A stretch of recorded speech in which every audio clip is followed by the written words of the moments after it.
Police pursuits are out of control. Let's find out why. On Thursday, the 8th of January this year, a 17-month-old girl named Talia was innocently playing in her backyard in Sydney's inner west. A police chase went horribly wrong. A stolen Audi and a police car crashed through the boundary fence. Talia was killed. Shocking, but this event really shouldn't be that surprising. You know, almost 40% of the people who are killed in New South Wales police pursuits are simply innocent bystanders. The wrong place, wrong time. That's according to the Australian Institute of Criminology. It's hard to imagine a more innocent bystander than young Talia. This has to stop because police pursuits in New South Wales are fundamentally bullshit.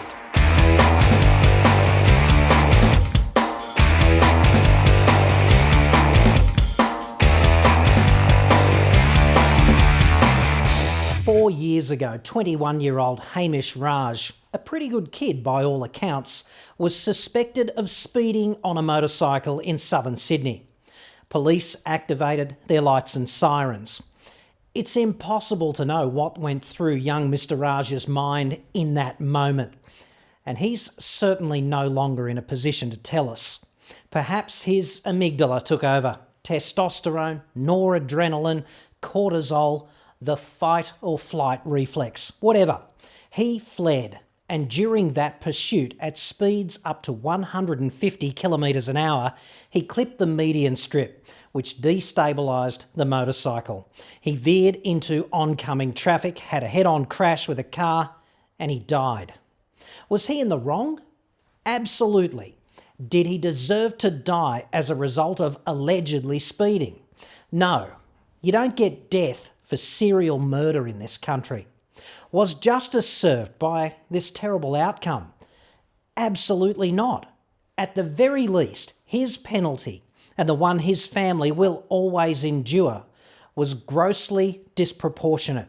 And yeah, he was in part the architect of his own demise, but it could have been prevented. Police pursuits are out of control in New South Wales. It's the Keystone Cops, only deadly serious. And I'm not criticising the cops out there with their hands on the wheel. I'm talking about the policymakers and the senior officers who've made police pursuits such a fiasco. A coronial investigation followed Mr. Raj's death. Deputy State Coroner Hugh Dillon delivered his findings on the 7th of April 2014. They included a scathing indictment of police pursuit procedures and practices, plus a call for a radical overhaul of New South Wales police pursuit policy. Mr. Dillon made 17 recommendations in total. Perversely, 4 of those recommendations are officially redacted and not available in the public domain. 9 months later, almost to the day, none of those recommendations had been implemented and a baby girl lay dead in her own backyard. Hell of a way to start the new year. When you think about police pursuits, you need to distance yourself from Hollywood. Pursuits are not flights of fancy. They're not consequence-free action and thrills for entertainment. The hero doesn't win. Nobody does. Pursuits aren't necessary to get the plot from A to B. This is the real world. Name me one other job where it's acceptable to engage in behaviour that's statistically 3,500 times more likely to kill someone compared with ordinary driving. Because that's exactly the risk elevation during a pursuit.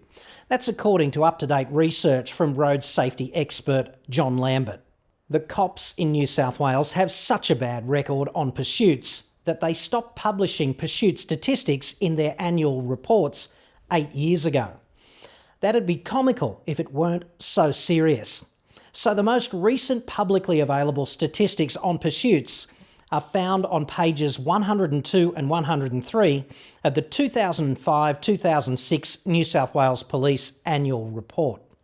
Deputy Coroner Hugh Dillon actually recommended publishing the pursuit statistics in one of his 17 recommendations. Number 10. Good luck with that. You better sit down because the rabbit hole on pursuit is going to get very deep right about now. According to the cops, there were 2,086 pursuits in the 05-06 fiscal year, which was pretty typical based on previous annual reports.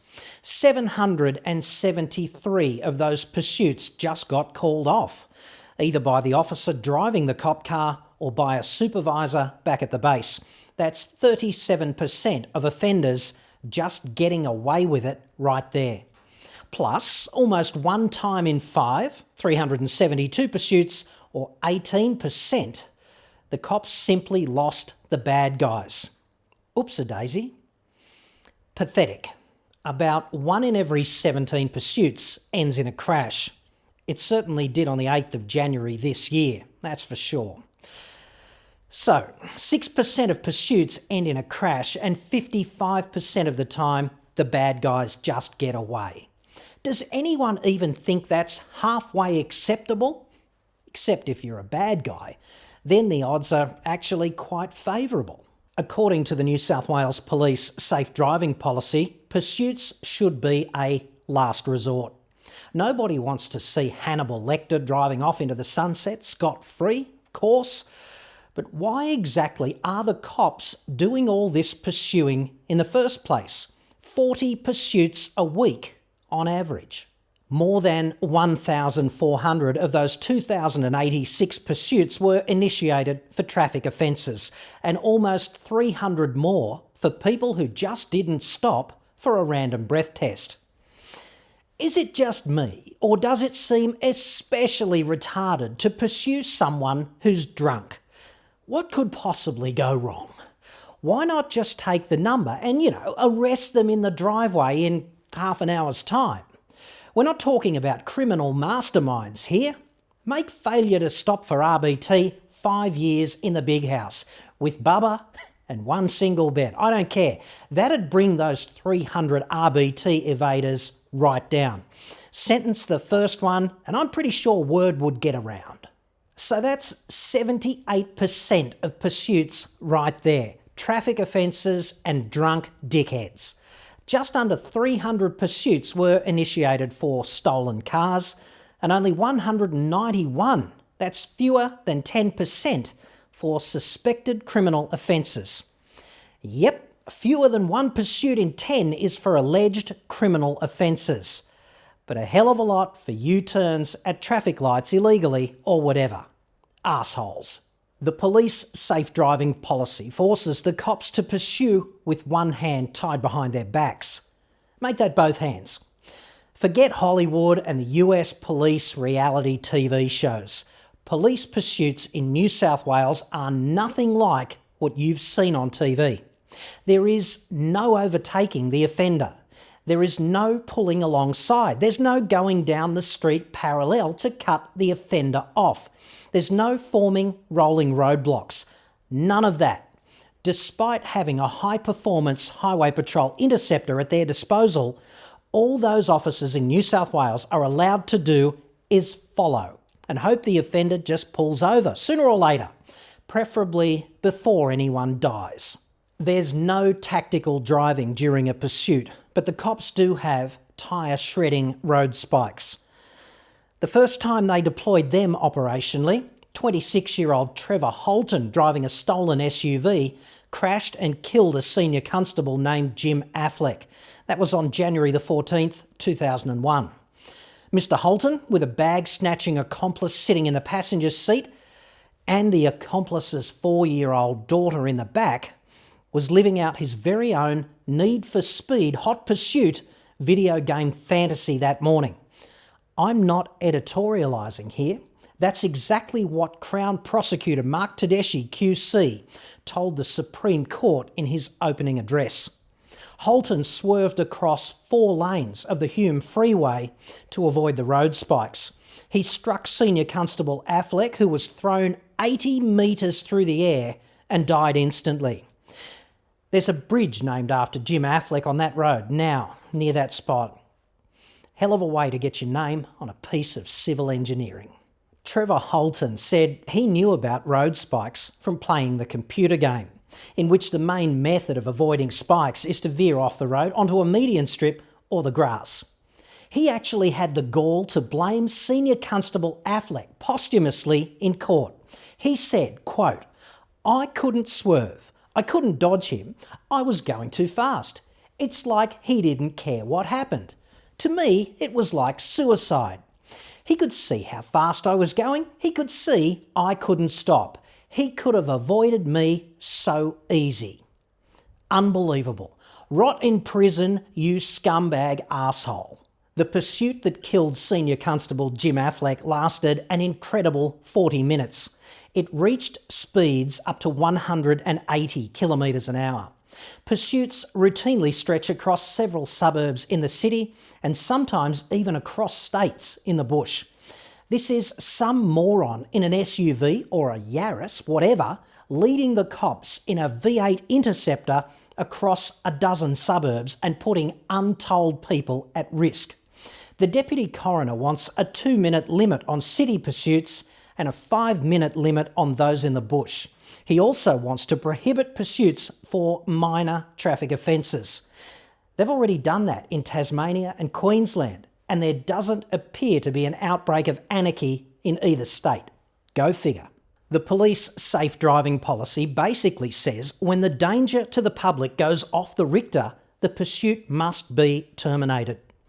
So if you're a criminal, a card-carrying scumbag, you already know what to do, especially if you've been to criminal university at Long Bay or the Goulburn Supermax, where you've learnt from someone with a PhD in criminality and a lot of spare time. In that case, you've got your Certificate 4 in Police Pursuit Evasion. Say you're out there driving with you and your scumbag mates, with 4 outstanding warrants between you and the holy trinity of the scumbag universe stowed under the driver's seat.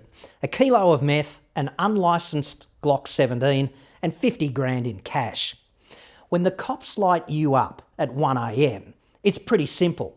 You know exactly what to do. So you just turn off the headlights and you drive down the wrong side of the road at 160 k's an hour. That's guerrilla warfare, exploiting vulnerabilities in the enemy's rules of engagement. Drive like that and the pursuit gets terminated. And remember, there's a 55% chance you'll get away with it. Pretty good odds considering the consequences of being pulled over in that situation. That's not advice, by the way. It's what a serving police officer told me goes on out there on the road today. Police don't want to breach the safe driving policy because it protects them. The cops are absolutely allowed to break the road rules when they drive. That's okay. But some offences behind the wheel are actually crimes, like dangerous driving occasioning death. That's an offence under the Crimes Act. Driving within the safe driving policy, police just don't commit dangerous driving. But outside the policy, the jury's out and that door is wide open.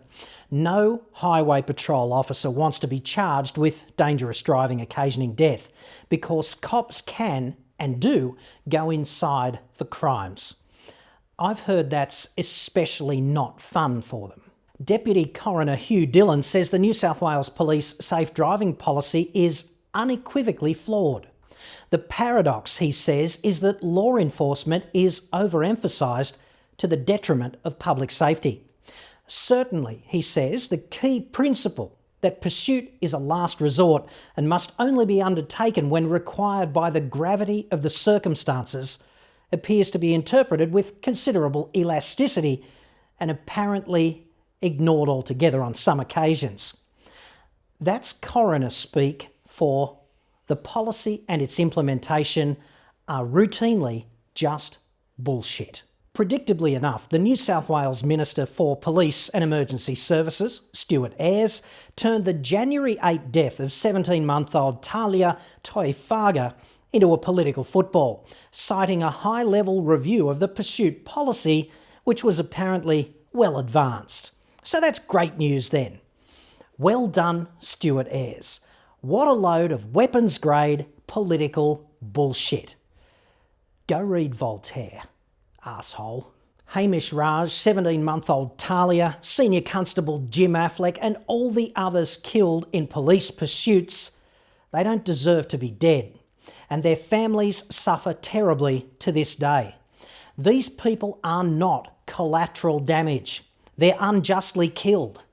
Collateral damage is acceptable death of innocent people, generally non-combatants, killed as a consequence of necessary military actions in the course of achieving legitimate objectives. And even then, under international law, those deaths must be proportionate to the anticipated outcome of that action. People killed during police pursuits, innocent bystanders, police officers, and even those who flee, they fail every collateral damage and proportionality test there is. They are unjustly killed by a system that's broken. 19-month-old Sky Sassine was killed when a fleeing driver crashed into her parents' car and killed her on New Year's Eve 2009. Up until that time, it wasn't actually a crime to flee the cops. Now it is, carrying a maximum jail term of 3 to 5 years. They even named Section 51B of the Crimes Act after her. It's called Sky's Law. Hell of a way to get your name on a piece of legislation.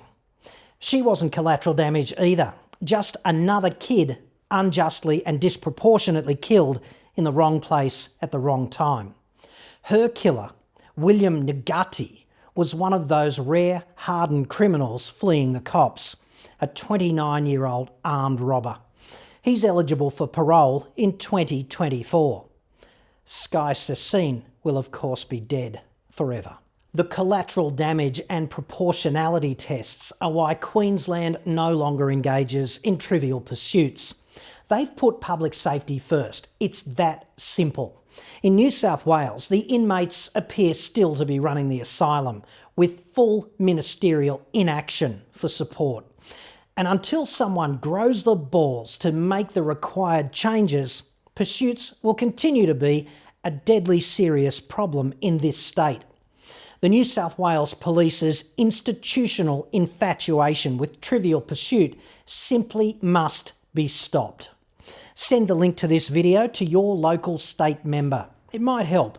Leave a comment below, let me know what you think. Subscribe for regular updates and visit the website for more information. I'm John Cadogan. Thanks for watching.